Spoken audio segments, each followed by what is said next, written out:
2026 সালের জুন মাসে অ্যাপেলের ইতিহাসের অন্যতম বড় একটি ডেটা লিক হয়েছে। সেখানে অ্যাপেলের 2026-27 লাইন আপ নিয়ে এত তথ্য একসাথে লিক হয়েছে যে আগে কখনো এমনটা ঘটতেই দেখা যায় নাই।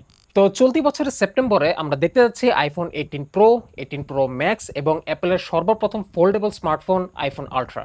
এরপর 2027 সালে সম্ভবত এপ্রিলের দিকে আমরা দেখতে পারবো আইফোন 18, 18E এবং এয়ার 2 এই তিনটা স্মার্টফোন।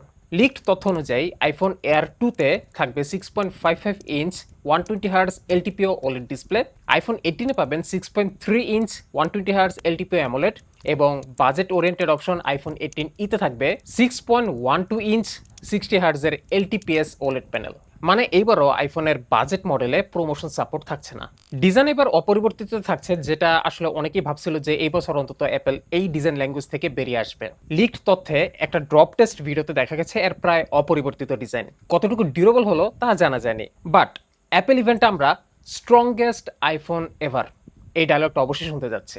এই ডেটা ফাঁস হওয়ার পেছনের কাহিনীটা একটু মজার। অ্যাপেলের manufacturing partner Indian giant Tata Electronics এই বছর র্যানসমওয়্যার অ্যাটাকের শিকার হয়েছে ওয়ার্ল্ড লিক্স নামক একটি হ্যাকার গ্রুপের দ্বারা, এবং তারা ডার্ক ওয়েবে লিক করে দেয় 2 লাখেরও অধিক ফাইল এবং প্রায় 630 গিগাবাইটসের মতো ডেটা। তার মানে আগামী দিনগুলোতে আরও লিক আসার সম্ভাবনা প্রবল। এবার সে সব থেকে বড় হাইলাইট ব্যাটারিতে। লিক অনুযায়ী অ্যাপেলের ইতিহাসে সব থেকে বড় ব্যাটারি স্মার্টফোন আমরা এবার দেখতে যাচ্ছি 18 প্রো ম্যাক্সে। এই ফোনের ই সিম অনলি ভ্যারিয়েন্টে থাকবে 5425 মিলিঅ্যাম্পিয়ার ব্যাটারি, আর ফিজিক্যাল সিম ভ্যারিয়েন্টে থাকবে 5235 মিলিঅ্যাম্পিয়ার ব্যাটারি, যা তুলনা করলে বর্তমান আইফোন 17 প্রো ম্যাক্সের থেকে একটা বিরাট আপগ্রেড। এছাড়া থাকছে A20 প্রো চিপসেট, যা তৈরি হবে TSMC-র 2 ন্যানোমিটার প্রসেসে, সাথে 12 জিবি র্যাম।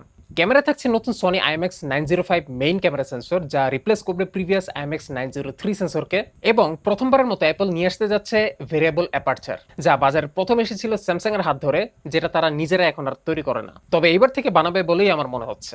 আপনাদের কাছে এই লিকগুলোর মধ্যে কোনটা খুব বেশি ইন্টারেস্টিং লাগলো জানাবেন আমাকে কমেন্ট বক্সে। তবে মনে রাখবেন, গুজব তো গুজবই, যতই লিকড ডেটা আপনার চোখের সামনে এনে দেখাক, যতক্ষণ না পর্যন্ত অ্যাপেল নিজে কনফার্ম করতেছে ততক্ষণ পর্যন্ত সবকিছু বিশ্বাস করা ঠিক হবে না। আর হ্যাঁ, এই লিকড ডেটাগুলো দেখে আসলে এইবারের আইফোন লাইন আপটা আমার কাছে খুবই বোরিং লাগতেছে, এক্সেপ্ট দি আইফোন আলট্রা। দেখা যাক তারা এই নতুন ফোল্ডেবল ডিভাইসে কেমন ইনোভেশন নিয়ে আসে।